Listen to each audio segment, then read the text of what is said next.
सो जय हिंद, जय ride step.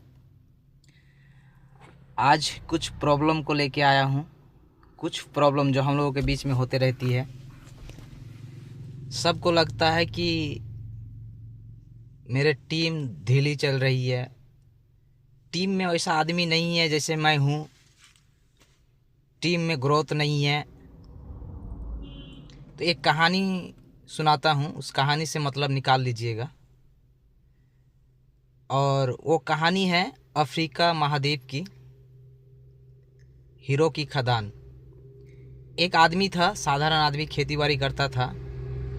Akbar वो डेली सुबह अकबर पढ़ा करता था, यानी न्यूज़पेपर पढ़ता था।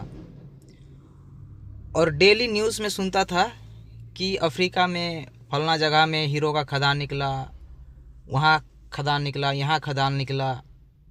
वो हर टाइम ऊपर वालों को कोसता रहता था कि हे भगवान, हे अल्लाह, काश मेरे साथ भी ऐसा कोई घटना घट जाए, रातों रात मैं अमीर बन जाऊं। ये सोचते रहता था। उसके पास जो ज़मीन थी वो ज़मीन भी बंजर था, यानी उस ज़मीन में फसल नहीं उगता था। बहुत कोशिश करता था फसल उगाने की, लेकिन फसल नहीं उगता था।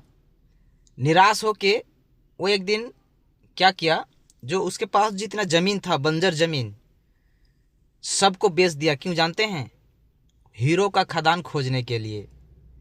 क्योंकि वो शहर शहर भटकेगा, हर राज्य जाना पड़ेगा, बहुत सारा जगह जाना पड़ेगा, जिसके लिए खर्चा चाहिए।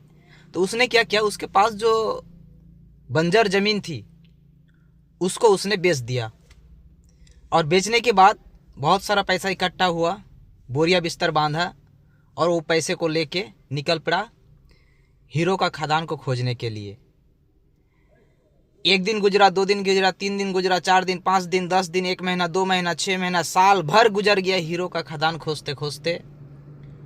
धीरे धीरे धीरे धीरे उसके पास जो जमा पूंजी था, जो पैसा था, वो ख़त्म होने लगा। उसको हीरो का खदान नहीं मिला। फिर क्या किया, लौट के अपना गांव वापस आ गया। वापस आने के बाद उसने मन बना लिया कि आर मेरे से नहीं होगा, मर जाऊंगा मैं। तो उसने क्या किया, एक चाय का पटरी में बैठा। बैठने के बाद उसने सोचा कि जब मर ही जाऊंगा तो एक बार चाय पी लेता हूँ। जब उसने चाय का दुकान पर बैठा, चाय पीने लगा, तो उसके बगल में रखा था एक न्यूज़पेपर। और न्यूज़पेपर जब उसने देखा तो न्यूज़पेपर को पढ़ने लगा। और जब पढ़ना स्टार्ट किया तो शुरुआत में हेडलाइन में लिखा हुआ था, अफ्रीका महाद्वीप में एक हीरो का खदान निकला, बहुत बड़ा खदान। पढ़ते पढ़ते पढ़ते एक लाइन में लिखा हुआ था कि उसने पढ़ते पढ़ते जब समझा कि जिस खदान में, जहां पर जिस जमीन में सबसे बड़ा हीरा का खदान निकला, वो जमीन उसी का था जो उसने बेचा था। बहुत पछताया। तो कहानी से क्या समझें? ये कहानी हमको इसी बात को समझाता है, जो हम लोगों के साथ जो डिस्ट्रीब्यूटर है, जो ऑलरेडी 2, 4, 5, 10, 20, 50 जितने का भी टीम है, उसी में से कोई ना कोई डायमंड छिपा हुआ है।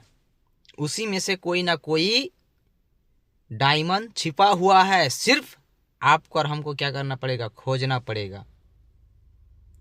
हम लोग खोजते रहते हैं बाहर में, लेकिन डायमंड आपका टीम में ही छिपा हुआ है।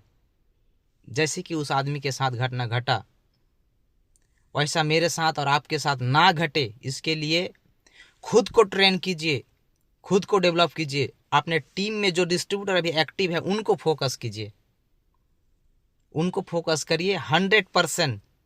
उसी में से कोई ना कोई ब्रांड एम्बेसडर निकलेगा, उसी में से कोई ना कोई डायमंड निकलेगा 100%। सो अपने टीम में फोकस कीजिए, मेहनत कीजिए, मेहनत करते रहिए।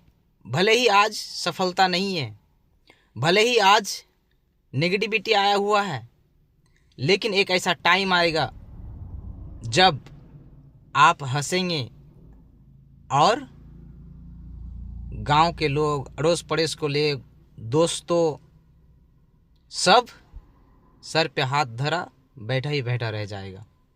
तो इसीलिए कोशिश कीजिए, जो आपके साथ जुड़ा हुआ है उसी को बनाइए और उसी में से कोई ना कोई डायमंड निकलेगा 100%। So thank you.